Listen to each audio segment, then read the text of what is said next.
Intimacy is a pathway to the divine. Today I'm here with the wonderful Dr. Megan Rose. And Dr. Megan is the author of the book Spirit Marriage, Intimate Relationships with Otherworldly Beings. And when I first read Megan's book, I was so excited because I just felt like such a sense of recognition and I felt seen and I just felt like, oh, I'm not alone in my experience. Hallelujah.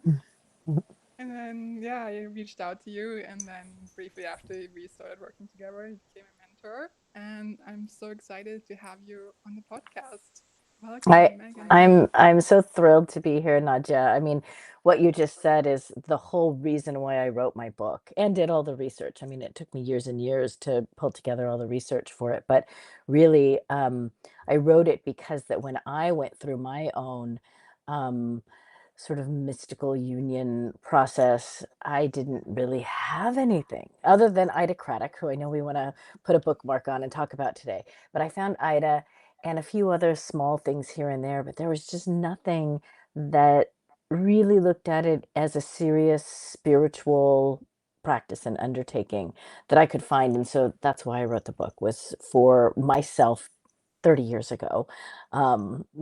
And all the things I think I would have wanted to know and the guidance I would have felt like I needed. So it's wonderful to continue to hear people that find it and say, oh, finally I found something that speaks to, my experiences and, you know, the experiences that you're having.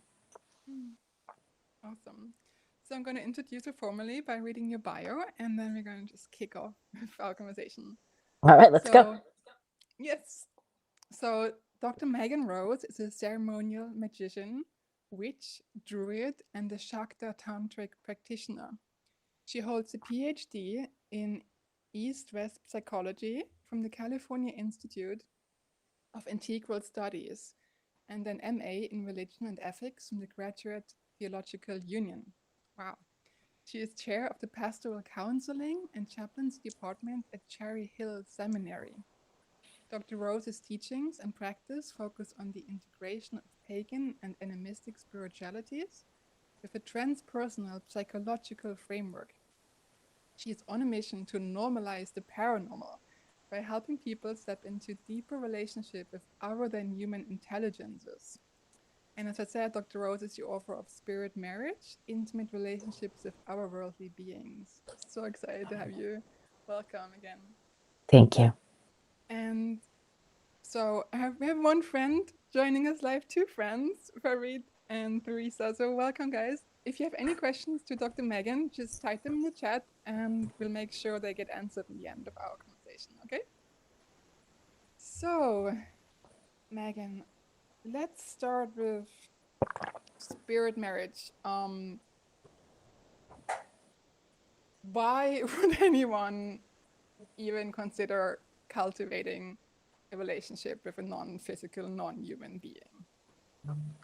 Well, to answer that question, I'm going to just remind everyone, especially folks who haven't read my book, that this practice, this idea of humans having bonded or intimate relationships with otherworldly beings, has been around since the beginning of recorded history. So this is nothing new. Although in our very Western materialistic scientific frame, we think of it as so weird and so unique or so edgy. It's really not. And um all we have to do is turn our attention to the Christian mystics, and we see that nuns have, consider themselves the brides of Christ. They take vows, they wear rings, they're married to Jesus. Priests often consider themselves married to the church. And then we back up time a little bit and we start looking at the experiences of, or back up time a lot and look at to like ancient Mesopotamia and the priests and the priestesses in service to the goddess, particularly Ishtar. And they consider themselves wed to the deity, wed to the god, wed to the goddess. And if we step outside then of the religious framework and we just look at the phenomenology or the embodied experience of humans having bonded, committed relationships with other than human beings, we see it transculturally around the globe, from shamanistic cultures to South Asian religious context and setting. And so it's really not that new of a concept. And so to answer your question of why do we do it? Well, each person that enters into one of these kinds of relationships has different motivation, has different calling, has a different purpose. But as I just described, many of the relationships that are bonded to an otherworldly being or an other than human being are meant to be service-based relationships in service to the spiritual or emotional benefit of humanity, or of not even humanity. Sometimes it's a relationship that you are in a co-creative relationship to better a place of land, right? Or a particular area of cultural interface and development between the humans and the other than human, depending on the other than human that you're bonded to. And when I say other than human, it could be a spirit, like an ancestor, or a what's sometimes called a ascended master, right? Or it could be a deity. Those are probably the most common and readily understood, but it could be a fae, a fairy being, or an elemental being, an angel. I think I mentioned a daimon. There's a variety of different types of other than human beings, or even a body of water, a land mass. Because from an animistic perspective, we ascribe intelligence, right? It might not look like human intelligence, but we ascribe intelligence to other than human systems and beings. So we're doing it in service. Not everybody, but by and large, when you look at it transculturally, it's been done by humans to expand their consciousness, often in service. Yeah, exactly. That just brings me to my next question, which was like, what are the benefits of such a bond? And you're already bringing it up. Like, one is like really that you also mentioned in your book, like to aid the conscious evolution of humanity, like for co-creation, to bring forth more knowledge. And this just makes me think of like your co-researcher Orion and his relationship with his fairy queen Bree. And they brought up this whole body of work, right, on how to yeah, you know it better. Maybe you should talk about what they're Yeah. teaching. Yeah, so Orion's teachings became known as the fairy teachings, or fairy seership is the tradition. And it is really a reconnective, restorative practice for humans to step back into integral relationship with the land, right? And not just the land, but other than human beings. In this case, in this sort of Western European framework, the fairy people. And yeah, and so his co-creative relationship with Bree really brought about a number of books, a whole teaching program and curriculum that that are designed to really help in our ecological exchange and really step back into understanding the earth as a living, breathing intelligence, what some people call Gaia consciousness. And I want to pause and say that even if folks are stepping into a bonded relationship with spirit and they're not on the track to be like a minister of some kind, they don't necessarily see it as a service piece. They often are stepping into that relationship to evolve or grow or expand their own knowledge and their own practice. And often that will lead to acts of service, Yeah, yeah, for sure. even if it's just living the best life that you can possibly live for yourself and your loved ones. Mm-hmm. Yeah. And I'm also thinking like there was something really interesting you talked about in one of your YouTube videos, which was that when we're like in union with the benevolent, loving spirit, it can be so revitalizing for our nervous system, for our human bodies. And I feel like I've spoken to so many women who have had some kind of really severe nervous system collapse in the last 5 to 6 years, and they told me that there are no more women and maybe even men who've gone through this, like some kind of collective, like yeah, something happening in the nervous system for a lot of women. Collective burnout. Yeah, something like that. And I mean, I know it for Mm-hmm. myself. I'm not been through this, so Mm-hmm. it seems like that could be like also another like major benefit, like for the nervous system healing. And maybe you can speak to that a little bit. How can that kind of union and receiving this divine energy from whatever being we're bonded with like help us heal and like nourish our nervous systems? Yeah, it's a great question, Nadia. And it does sort of depend on the being that we're bonding to, because Mm-hmm. some beings have a little more challenging um, impact on the human nervous system, and it can require, since you brought up Orion, Orion talked about in his story when he began to interface with Bree, um, he had to completely rewire his nervous system.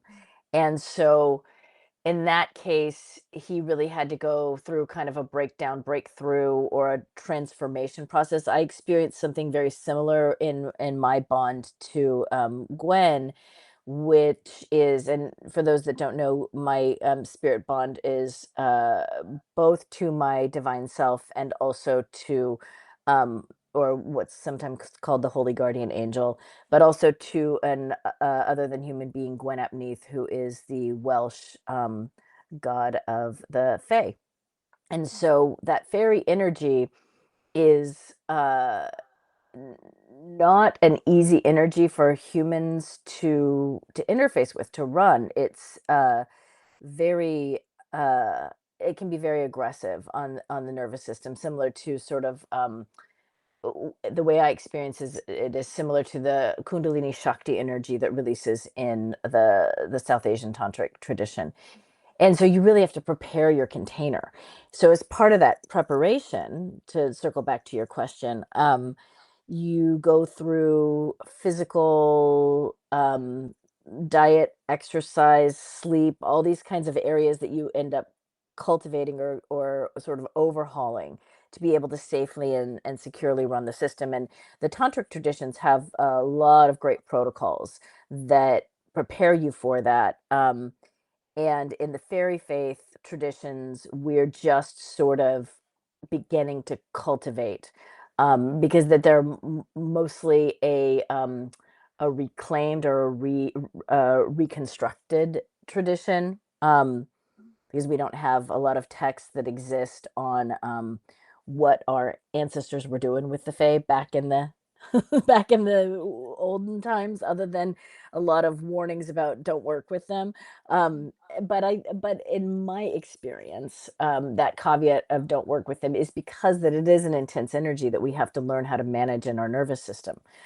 So setting aside the more aggressive energy practices, stepping into a relationship with a bonded deity like a Yeshua or an angel, or uh, one of the fairly well established deities that is considered more closer, if you will, to the human nervous system, can be a very revivifying and restorative practice, provided that we understand that when we start cultivating these sorts of practices, we do have to sort of shift and change um, how we treat ourselves, right? Our bodies become temples. They become the place, the interface point for our relationship with these beings. And as such, we can't trash them like, with a lot of the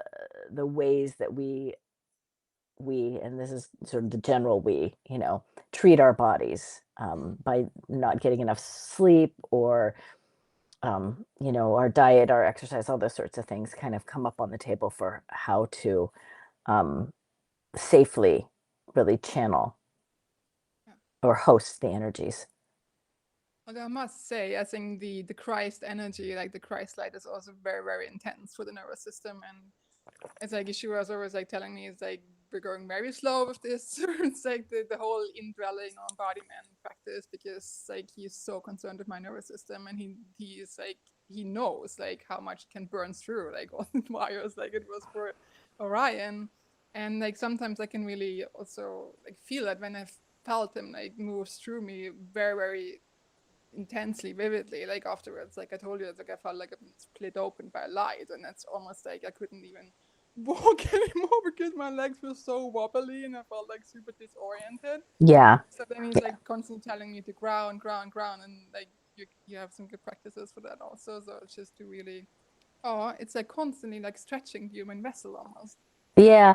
And And these traditions that work with, what you're describing as sort of a channeling type practice, or a possessory type practice where you become sort of open and a hollow reed or a hollow bone for that spirit to flow through you. In various traditions that use those tools, use that as a tool, there is preparation, there's support, there's a whole cultural matrix, whether it's the larger culture or even just the spiritual tradition that you're working with, that work with helping you do that in a way that you prepare for it beforehand, you go into the experience, and then you take care of yourself after. And it's sort of integration, and we call it entheogenic, ERIE, entheogenic, reintegration and education, and support. And I'm not getting the acronym correct, but the bottom line is it's set and setting that we construct for ourselves when we're having these encounters that are really so important for the human nervous system to do it in a safe way and in the same way, because that it decenters our ego or our core identity to allow that, if you want to call it a greater or an expanded intelligence, to intermingle with us. And then we have to sort of reintegrate ourselves afterwards and ask ourselves the question, well, who am I that is hosting this energy, and not end up with a massive ego complex as a result, right? We're still just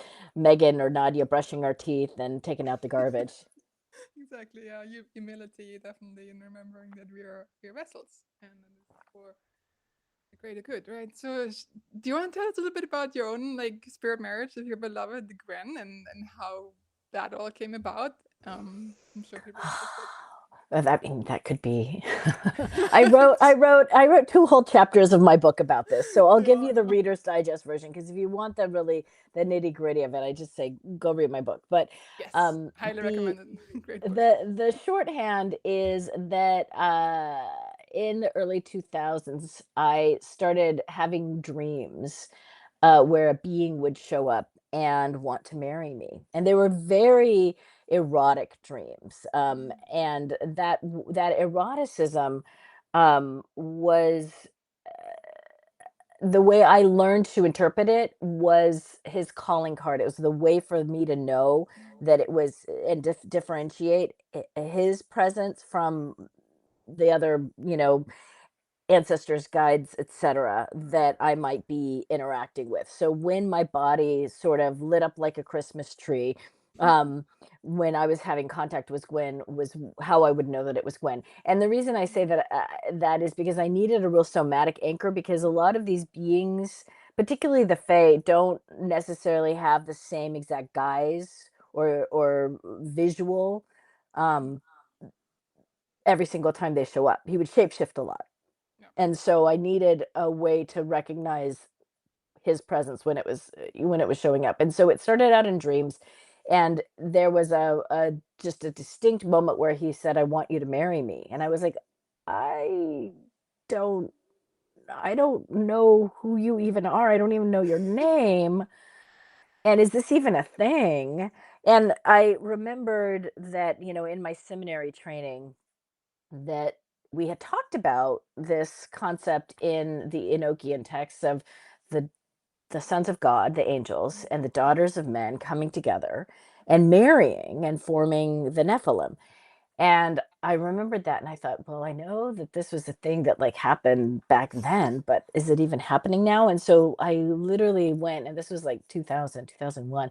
So I went and we didn't even have Google back then. I just put in some search engine, like, spirit marriage, because that was, it was a spirit and it was wanting me to marry it. And Ida Craddock's material came up. Mm. The OTO had, I believe it was the OTO, had posted her story, Heavenly Bridegrooms. And I read that and I was like, wow, okay. So she had pulled together a lot of those. She had done a lot of that early research on looking cross culturally, mostly within the Western context. And so I started researching it myself as I was also trying to discern, Gwen's contact and what did he want. So, when a spirit comes and proposes to us, just like as a human were to show up and be like, Nadia, I want you to marry me, and you're like, Who who are are you? you and why? Uh, I recommend that we take our time and we get to know them and we determine what's the purpose of the marriage. What is, why? Why would I want to do this? Because we have agency, and we do things for in that relationship that others don't necessarily, that they can't necessarily do. So one of my mentors, RJ Stewart, talks about, we do things that they can't, the and the other than human, or the spirits do things that we can't. And so when we come together, we create this really, and Orion talks about this too, this really symbiotic relationship. um, and it expands our perspective as humans, and it gives the spirits an embodied impact in the physical world. And so we bring something to the table, and we don't and shouldn't cede that lightly, and just sort of give over, our agency, our sovereignty to any spirit that decides that it likes us, and wants to marry us. And so, that also reminds me of, when you were talking about loving benevolent spirits. So there is instances of people having intimate relationships with not so loving and not so benevolent spirits. And that is another caution, that we want to go through this process in a well supported and a well structured way.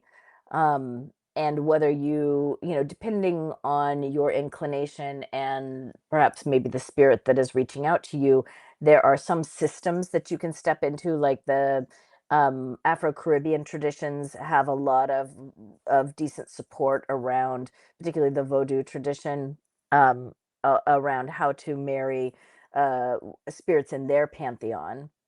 And they have a whole community support around this. But if you're not in one of those traditions that offers, grounded support, then you have to sort of find the teachers, the mentors, the community that can help ground you in your practice, so that you are developing those sort of what I call the 3Ds of spirit marriage, which are the devotional practice, which is getting to know the other person, like you would be getting the other person being an otherworldly person, right?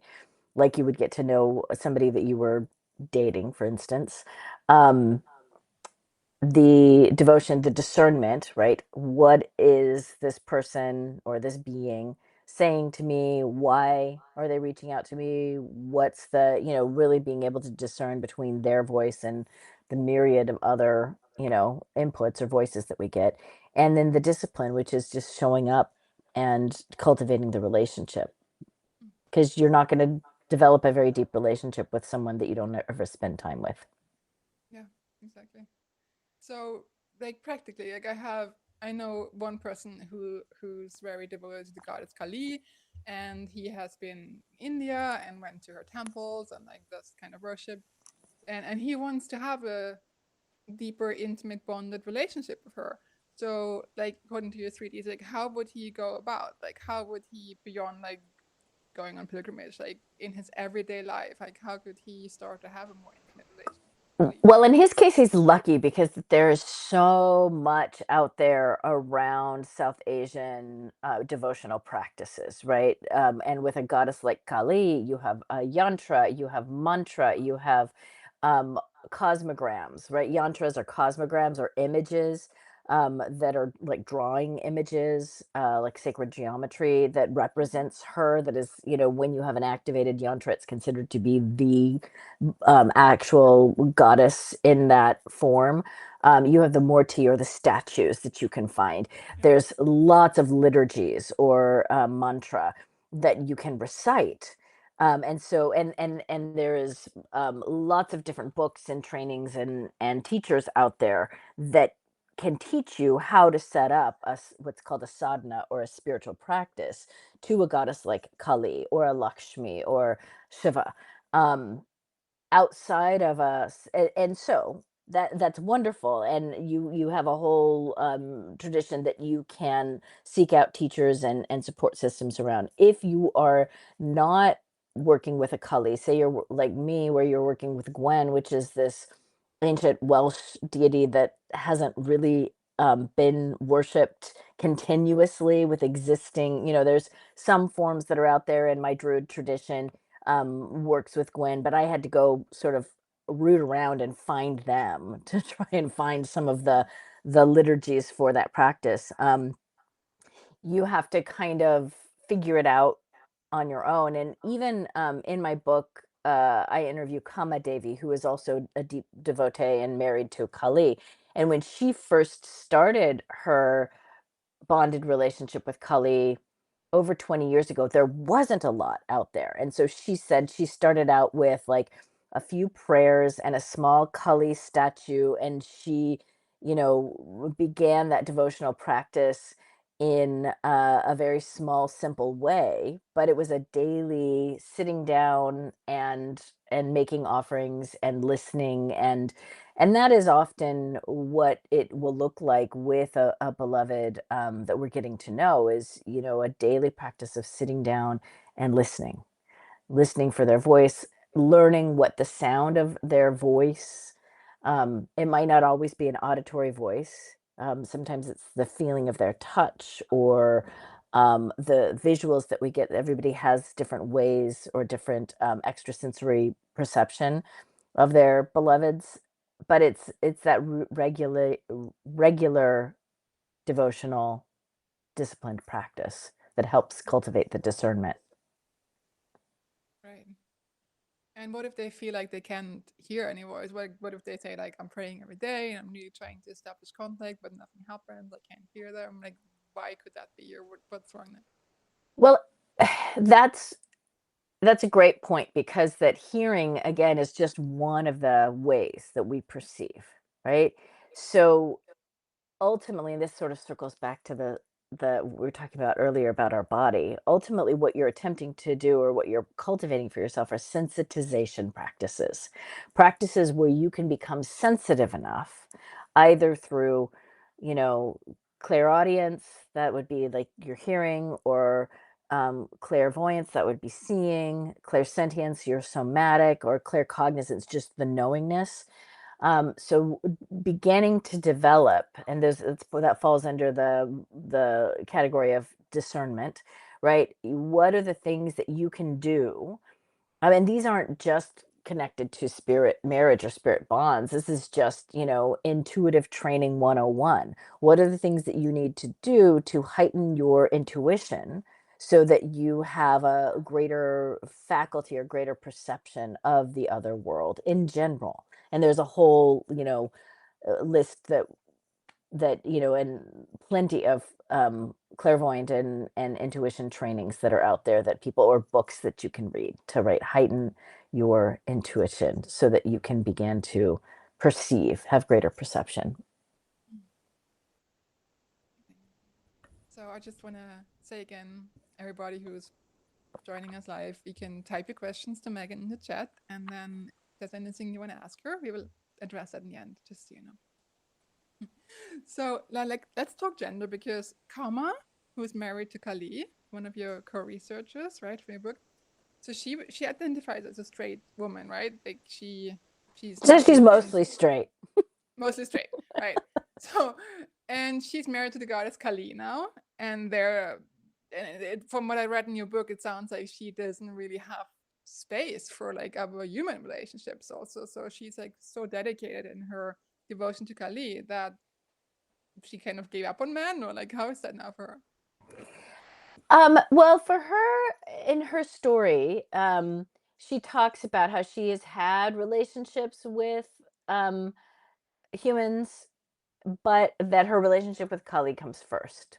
Mm. And so having real mundane human relationships, has been more challenging because the primacy of her relationship with Kali means that there are certain things that she does without question or without fail, and that is, she, I think, gave the example in the book of like every Saturday she devotes every Saturday night to her devotional practice with Kali, and she says that that's made it somewhat challenging to have human relationships because that, the all the things that you do in a mundane human relationship, like, well, let's go visit my family and we're going to go out to dinner this Saturday night, and she's like, well, actually I can't, I have this commitment that I have to do.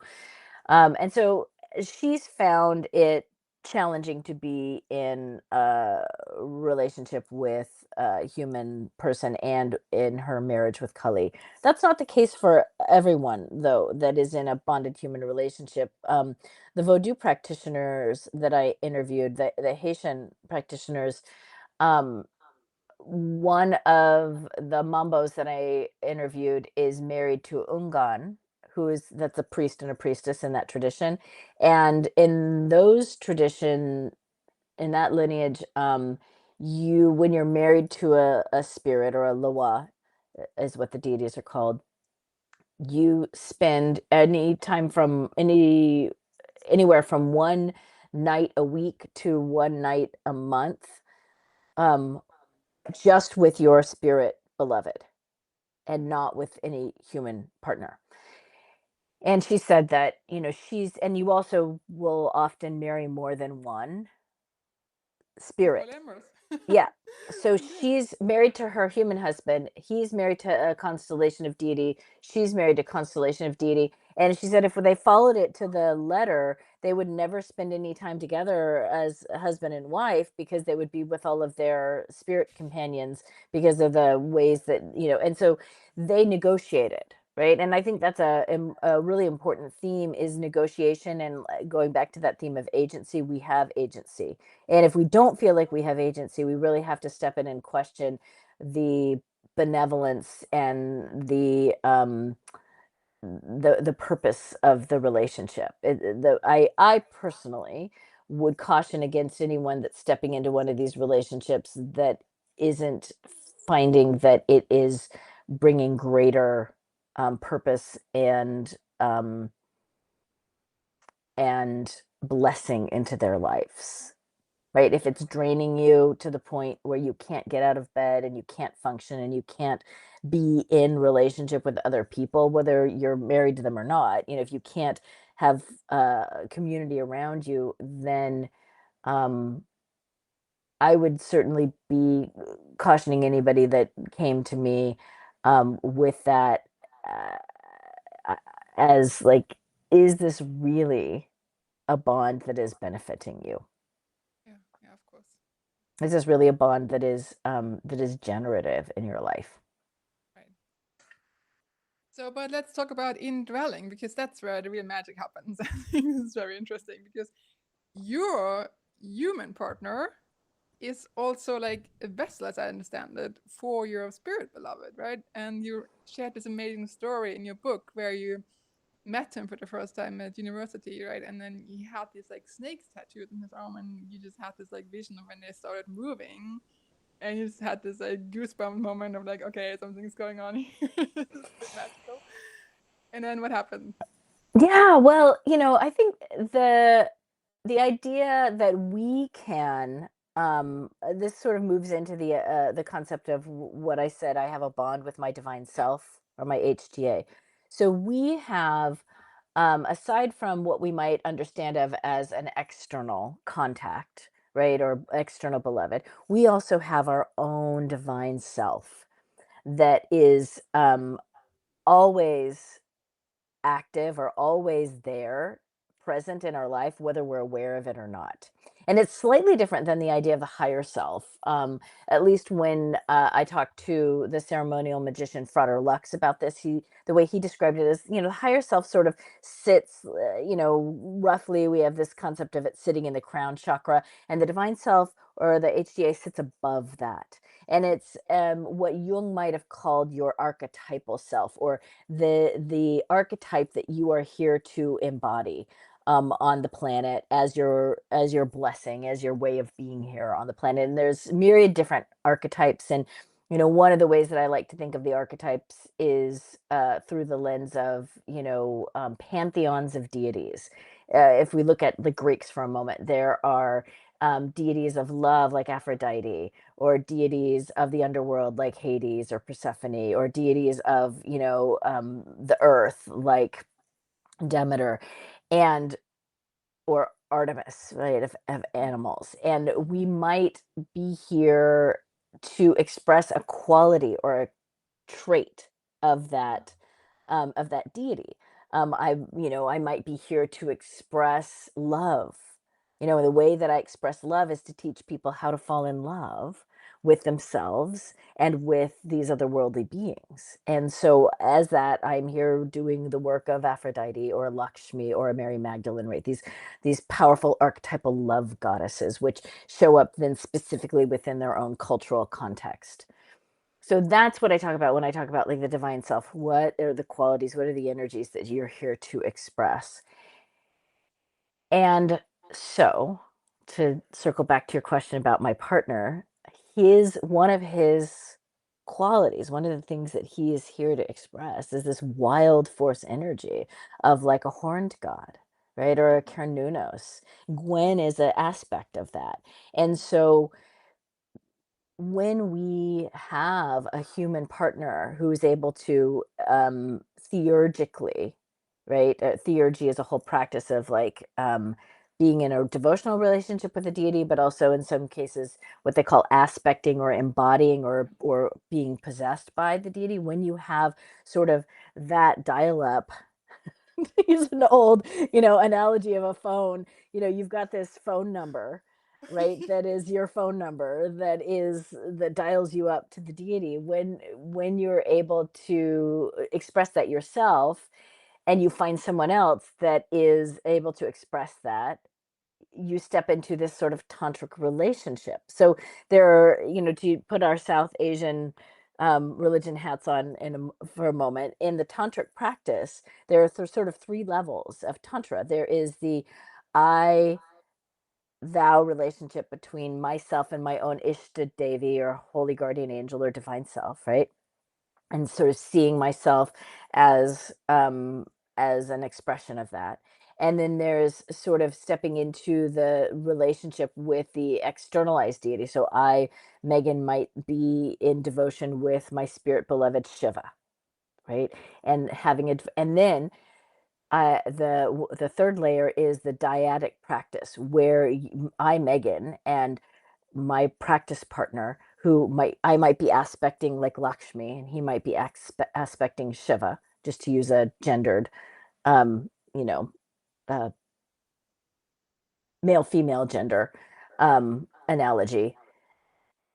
We're drawing through those divine forces into ourselves and then interacting in that way. So when, in my book, I talk about the delicious shivers that I got when I met my partner, it was because that I could feel or taste or sense that he had this capacity to aspect or to pull through that energy, and it sort of lit me up, and it took us on this really wild and wonderful journey of exploring that in each other. And so I'm sort of sitting as priestess to him, and he's sitting as priest to me, and we're hosting those energies for ourselves, for our relationship. And that is a very sacred work. And you don't necessarily have to be in a committed relationship with the other person to do that. In fact, in the tantric traditions, you often weren't like married to the person that you were practicing with. It was done within a more ceremonial kind of context. But if you also then choose to step into a human relationship, like my partner and I were, um, we've been in a relationship for 15 years now, then you do have to deal with all the ways that they are not, and you are not the god or the goddess 24/7, right? And so you sort of put your divine channeling or your divine aspecting hat on for a while for a purpose maybe of benefiting the relationship or benefiting a particular working that you're doing, and you take it off and you like chop wood and chop wood and carry water and do the laundry and pay the bills, and you have to navigate both of those Yeah. terrains. Looks like I just lost Nadia No, I'm here. accidentally. There she is. Okay. You popped out and then you popped back in. So anyway, Okay. that was a very roundabout way of saying that, like, it is a practice of both, recognizing your own divine self resonance and then having a very human relationship that you navigate as well. Mhm. Yeah, that's Ireland too. Yeah. So in the Christic tradition, like which I'm most drawn to, for obvious reasons, there's like, of course, like we talked about in the beginning, a lot of talk about like the whole bridal imagery, like in the Bible, the wedding garment, the bride of Christ, and Christ being the bridegroom, and all that. And a lot of men I've spoken with find that like hard to navigate because they come from this like gendered perspective of like, yeah, but I'm into women. And even though mystically, like it's more like perceived as, well, it's the soul, and that the soul is feminine, and then Christ is like the masculine presence, like pouring into the soul, which is like a chalice. And we just, like my sacred says, to God we're all women, and we just all receive the beloved's presence. It's still like, I had like one listener on YouTube comment like, okay, but for me this whole imagery of the bride of Christ is too feminine, and I'm married to the Blessed Virgin, and how do I do that? Like, how? Or like another friend like asked me like, I see Jesus more like as my boss, like not as my beloved, Mm-hmm. but I want to have a romantic relationship with Mary Magdalene. Yeah. So Well, how do you decide that? so yeah, I mean, and I think that's where the growing Magdalene materials, Hmm. whether they're rooted in the Gnostic Gospels or whether they're rooted in the more esoteric mystical traditions that are arising around Mary Magdalene and have been for the past, 20, 30 years or so, really gives us, uh, for those that sit within this sort of mystical Christian context, it gives us a great framework to work within that, because that you're right. Traditionally, it was all about, regardless of your gender, you were a bride of Christ, whether you were Hmm. male or female or whatever. And not that there's anything wrong with that. It's just that it's leaving out this whole relationship, dynamic relationship between Magdalene and Christ, right? Which um contemporary Christian, I mean, and really Christianity from around the Council of Nicaea and onward sought to kind of eradicate, right? Her co-equal relationship with Christ as his first disciple and as his beloved. If you approach it from the perspective of, that she was a co-teacher and a um, beloved alongside him, or his Jesus wife, right? As For some sure. Yeah, yeah. researchers Companion. Yeah. and companion, as some researchers postulate. So if we bring that back into Christianity, then we have this great model for a co-creative love relationship between, in the case of your friend, then he arises as Christ and his beloved is the Magdalene. right? And he's doing the work, which we all have been encouraged to do through the Christian lens of being Christ-like. So he's doing the work of being Christ-like, or bringing that Christian, that Christed presence into himself, right? And there's some that would argue that the Christ energy is a not a gendered energy, right? That there's Yeshua, Yeah, the exactly. man, and Magdalene, the woman, right? And that together they were hosting the Christed energy, and using the concept of Christ as sort of an awakened or an enlightened one.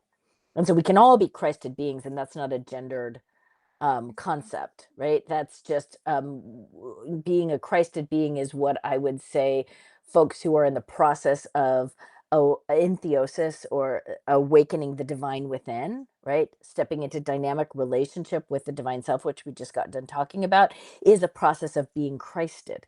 It's a process of awakening this rarefied aspect of ourselves, and stepping into greater and greater resonance with it, so that it becomes how we see and speak and touch and interact in the world, to be a blessing. Exactly. That's it. Exactly. Yeah, I'll pause there. Mm. Yeah, beautiful. And there are so many ways we could go over this now. I mean, it's so much. But I want to come back to this listener question, because this one man who asked me about this, like he's celibate and he's married to the Blessed Virgin. So there comes this like the erotic aspect. Like, can this be like completely celibate and still be married to a deity, or is it always naturally erotic, or like how is it different?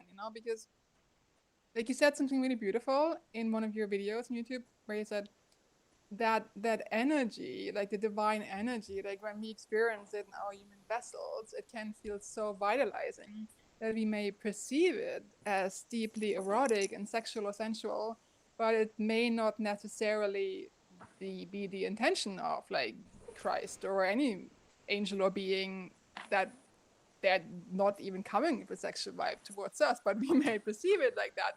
And this is actually what I heard from many people now, also have seen, especially in women, when they really receive spirit in their bodies or from within, even like it feels very activating, and like many have said to me, but this feels very sexual.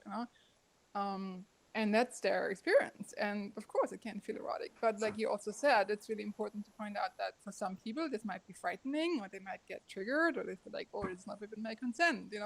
And then to remember that maybe it's like, for me, I experienced it as Kundalini, and Kundalini is just like life force energy, right? It's activating. We may experience it as very, very blissful and ecstatic, but from the end of spirit, it may not always be intended as being erotic or sexual in the first place. Yeah. Well, I think, we really kind of have to tease apart some of the terminology, right? We, particularly here in the West, we have a very, like, if anything gets me aroused, then that means it's sexual. And arousal energy is just our life force, right? And we can be aroused in a variety of different ways, right? We tend to only associate arousal in our pelvis, but you can be aroused in your heart, you can be aroused in your brow, and all that's really happening energetically is that you're having a quickening or a vitalization of those areas in the body.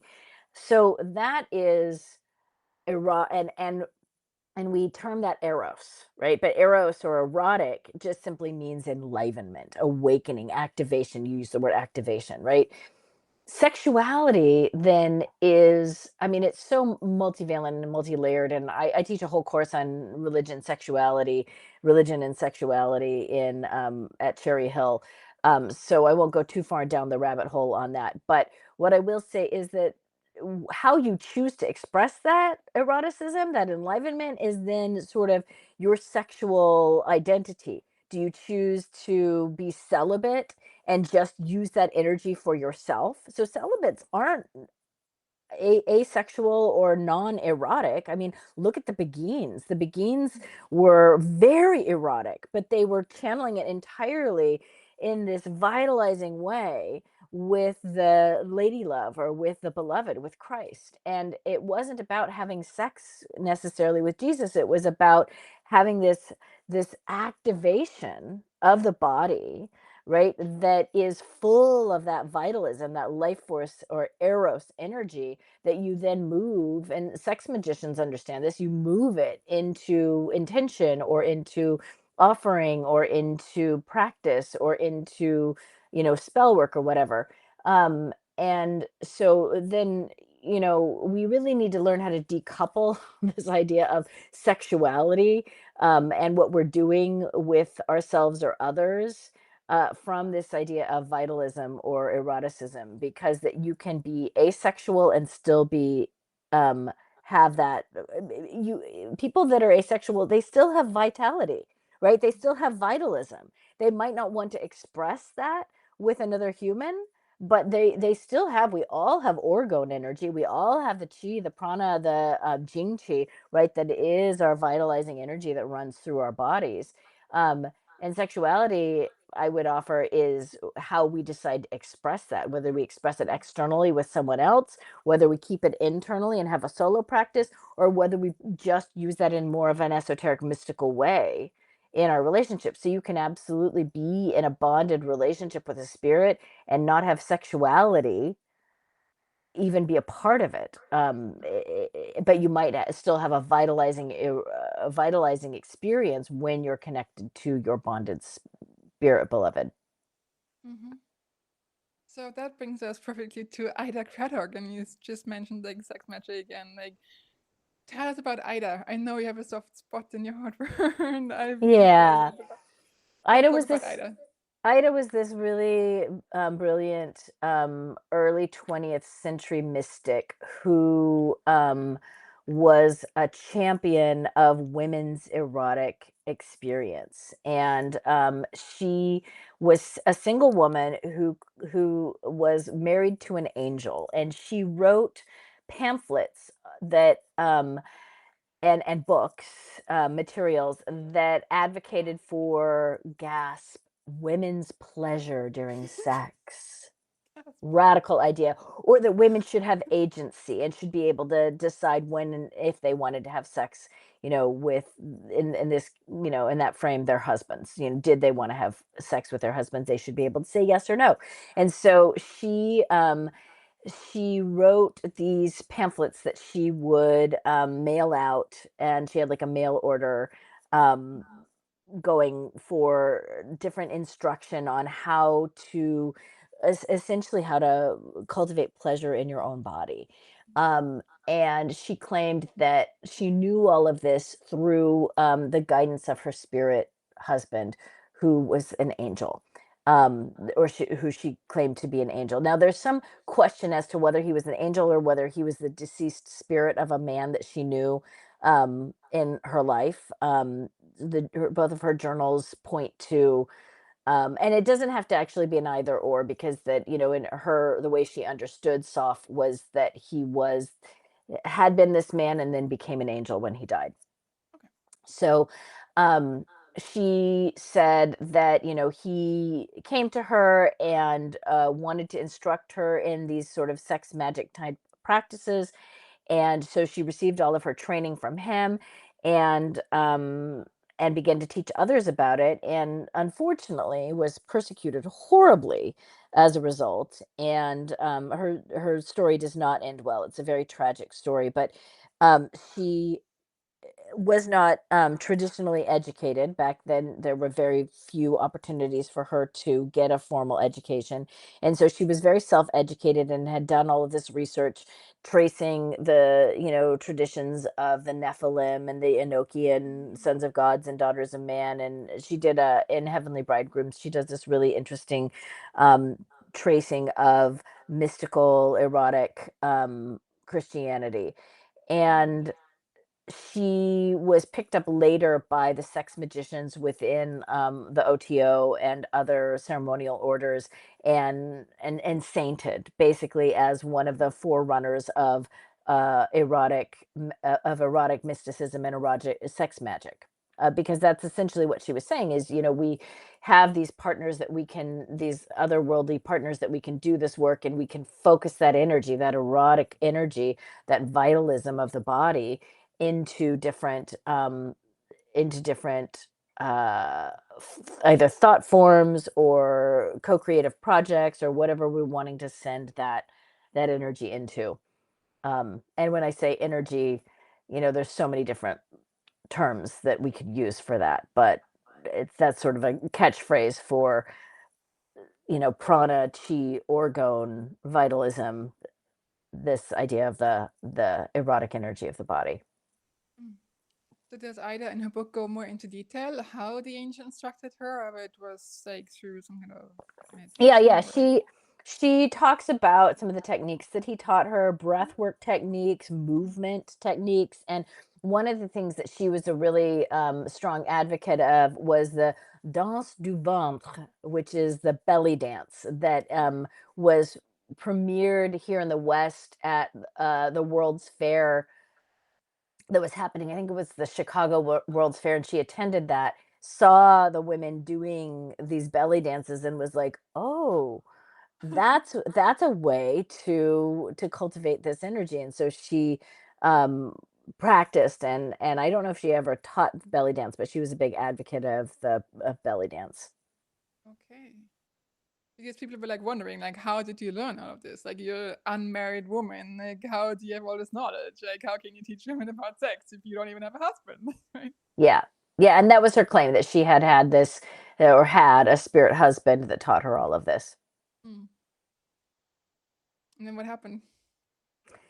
And then Anthony Comstock, who was the postal inspector, chief postal inspector of the time, had a vendetta against her and threw her in an insane asylum An insane asylum. because that she claimed to be married to a spirit. And so, she was sending out these pamphlets. So I should back up and say she was sending out these pamphlets in the mail. He deemed them as pornographic. That's why the mailman. Okay. Yeah, that's why so he had put in place something called the Comstock Law, which was essentially making it criminal to mail anything that had anything lewd or sexual or suggestive in it, to use the mail to mail that. And so he deemed what she was writing as lewd and pornographic, and she was arrested a few times for doing it. And then and I'm not remembering the exact historical dates and timeline, but I know that at some point she was institutionalized, because that, when they interviewed her about this, she told people, that she was married to this angel, and they're like, "You're married to an angel? Well, you must be crazy." So they put her in an institution, and when she came out, she didn't stop. She continued to mail things and to speak out publicly. And when he was persecuting her again, trying to get her shut away, she ended up committing suicide. So she didn't have to go back into the insane asylum. Yeah. So yeah. So her story is not. Her story is in some ways sobering, right?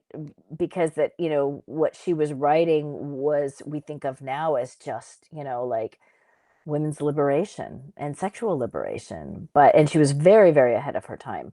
And she wasn't writing anything salacious or pornographic. It was all about, how to use the body in a way that vitalizes it. But in any event, when I did my research, and when my research became, because the book Spirit Marriage was originally my dissertation, my PhD dissertation, and I turned it into a book.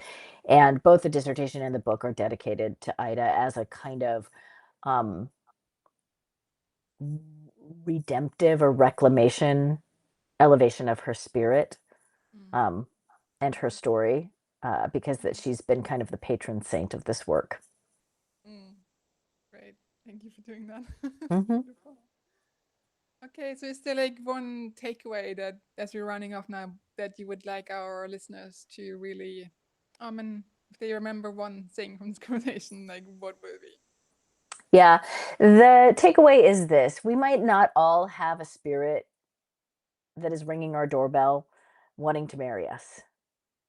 And we might not all know a spirit that we want to cultivate a bonded devotional relationship with, an externalized spirit. But each of us has a divine self. Each of us has uh, uh, the divine within that is attempting to arise out of us. And sometimes just knowing that that part of us is actionable is enough to step onto the path of discovery, to step onto the path of inquiry. Like, who who am I, if I am in this rarefied divine aspect of myself, what is that? And how do I get to know it? And how do I create more space in my psyche, more space in my nervous system to arise as that aspect of myself? Because we're always arising as different aspects of ourself, whether it's a wounded part of ourself or a child part of ourself or a mystical part of ourself. And so what does it mean to center or to put primacy on the divine part of ourself, right? This wise, expanded, rarefied part, and begin to see through their eyes. Love it. Megan, thank you so much for coming on the podcast. It's been such a joy to have you and to chat with you. I adore you. Thank you for your time. Thank you so much for inviting me, Nadia. I always love coming and talking to folks about this material. And if anyone is interested in, support and further cultivation around this, you can find me at drmeganrose.com. And I have a 3 Keys to Spirit Marriage download that you can access there, as well as a whole little mini lecture on Entheosis. I've mentioned it a few times, this divine self process. So you can sign up for my newsletter and receive a free mini course on Entheosis, the art Yes, of awakening the divine within. exactly. And you also have lots of great videos on your website where you interview your co-researchers and have like these amazing conversations with people. Yeah. We get to know them. Some of Yeah, them I at have a least. whole YouTube channel with lots of content on it as well, which you can access through my website. And everybody, like, I really recommend Megan's book. It's absolutely thought-provoking, healing, mind-opening. Absolutely loved it. So again, thank you for doing the work you do, and yeah, thank you for being here. And Thank all the you. best to you in your journey. And thank Blessings. you so Thank you, much. everyone. Blessings. Thank you for watching, guys. See you next time. Bye. Bye. Bye.